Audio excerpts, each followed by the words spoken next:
Oke, di chapter 3 kita akan bahas tentang crime and the public. Chapter 4, victims of crime. Chapter 5, yaitu theories of crime.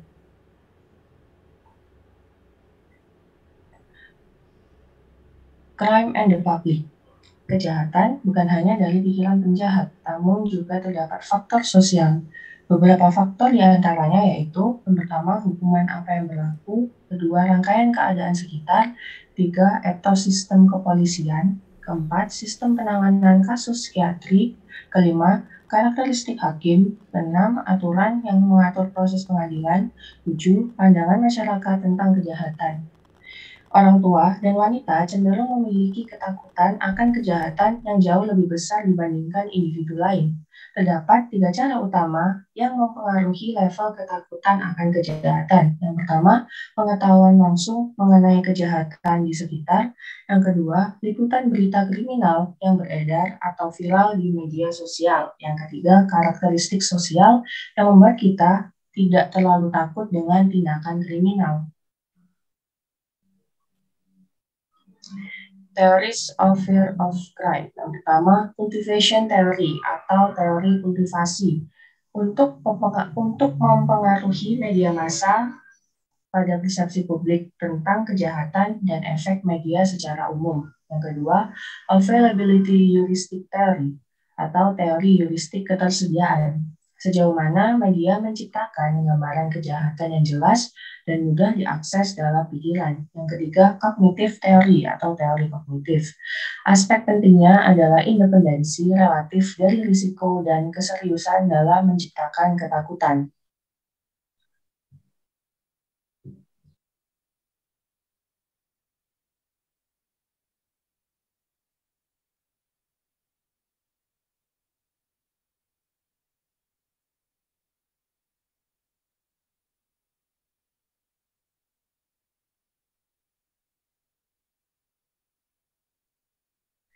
Oke, di chapter 4, Victims of Crime.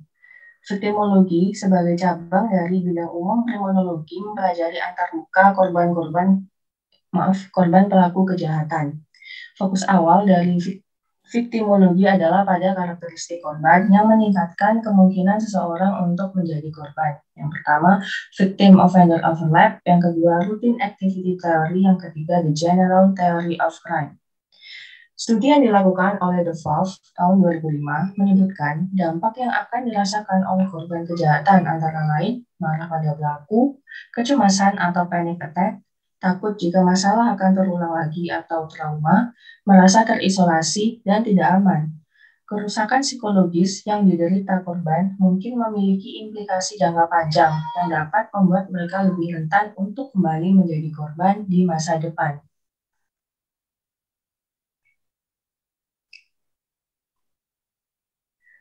Hasil yang diteliti secara ekstensif dari victimisasi adalah gangguan stres pasca trauma atau PTSD. Trauma akibat kecelakaan atau pertempuran di militer juga dapat menyebabkan PTSD.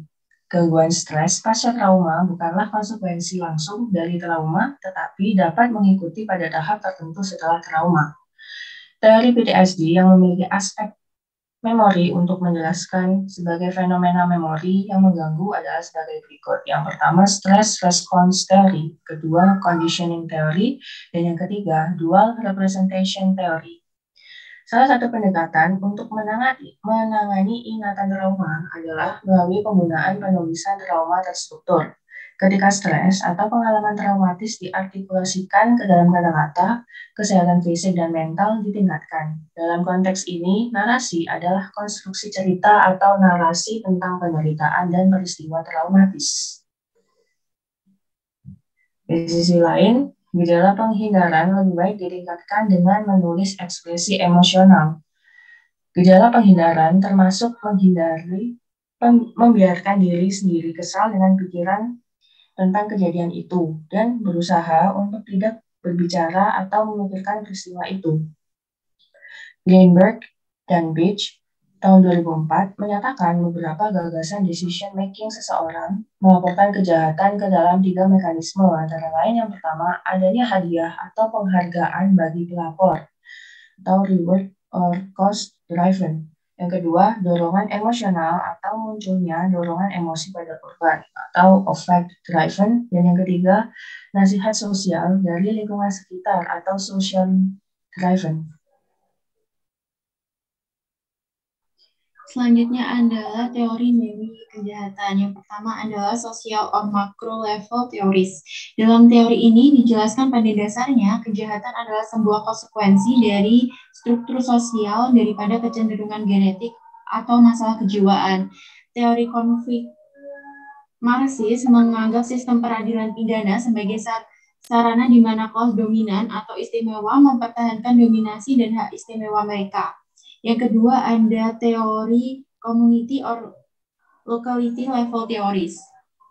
Jadi teori ini menerangkan bahwa kejahatan dan juga kriminalitas tidak terdistribusi secara acak, secara geografis.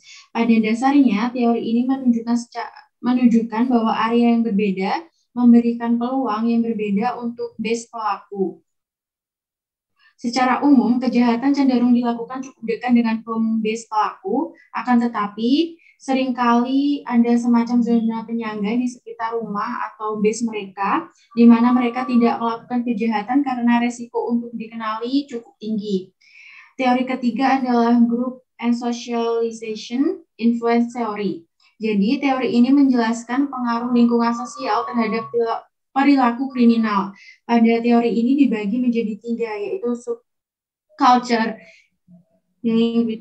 teori, yang kedua ada differential association theory, dan yang terakhir adalah lifestyle dan routine activities.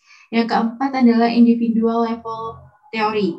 Para psikolog meyakini bahwa terdapat hal penting dari perbedaan biologis dan psikologis yang sebagai penyebab kriminalitas. Secara umum, kita tidak dapat mengidentifikasi karakteristik kepribadian yang terkait dengan kriminalitas dengan cepat dan tepat.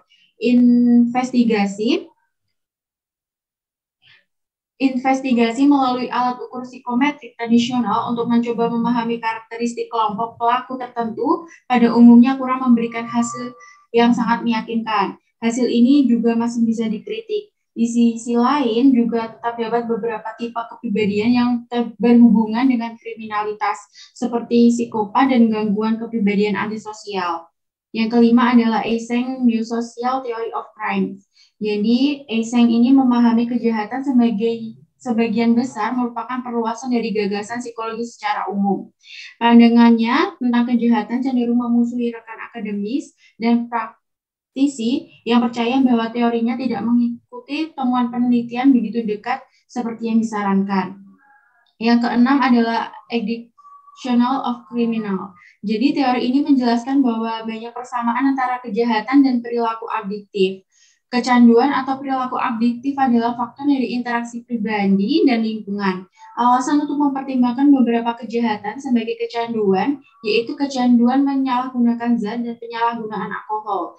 6 karakteristik umum kecanduan dapat dievaluasi menggunakan data yang dikumpulkan dari Joy Readers, yaitu toleransi, arti penting, meningkatkan kesadaran dan konsekuensi negatif, penarikan, keinginan, dan kambuh. Yang ketujuh adalah kepribadian. Eysenck percaya bahwa ada 3 komponen kepribadian utama yang sebagian besar tidak berhubungan. Yang pertama ada ekstraversi, aktif, tegas, kreatif, riang, dan berani. Selanjutnya adalah neurotisme, cemas, depresi, emosional, perasaan bersalah, rasional, harga diri rendah, murung, pemalu, dan tegang. Dan yang terakhir adalah psikotisme, agresif, antisosial, dingin, kreatif, egosentris, impersonal, impulsif, berpikiran keras, dan kurang empati. Dimensi-dimensi ini diperoleh melalui analisis berbagai ukuran kepribadian yang dikembangkan berdasarkan karya orang lain dan gagasannya sendiri.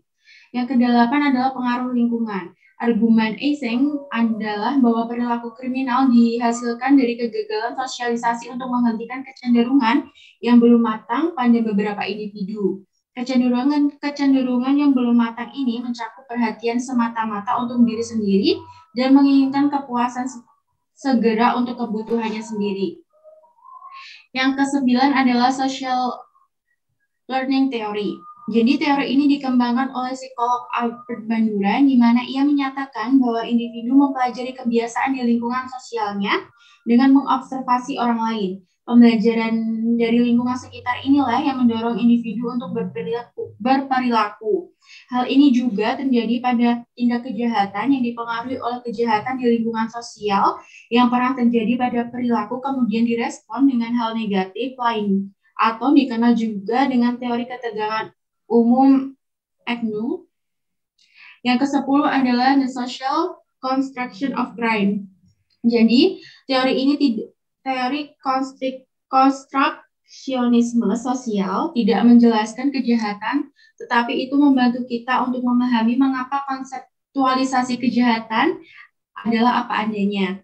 Teori ini mendorong kesadaran akan proses sosial yang mengubah ide kita tentang kejahatan dan kriminal. Badan-badan dalam sistem peradilan pidana mungkin memiliki sudut pandang dan prioritas sendiri tentang cara di mana masalah dipahami. Teori harus mendorong seseorang untuk mengeksplorasi asal-usul cara berpikir baru tentang kejahatan. Dan yang terakhir adalah psikoanalisis dan kejahatan. Teori ini berlandaskan pada struktur kepribadian Freud, di mana kejahatan terjadi karena lemahnya superego dan id yang terlalu mendominasi.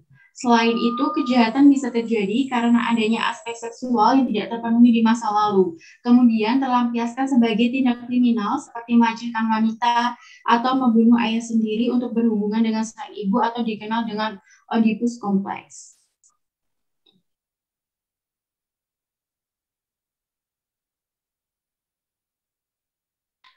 Baik, sekian dari kelompok kami. Wassalamualaikum warahmatullahi wabarakatuh.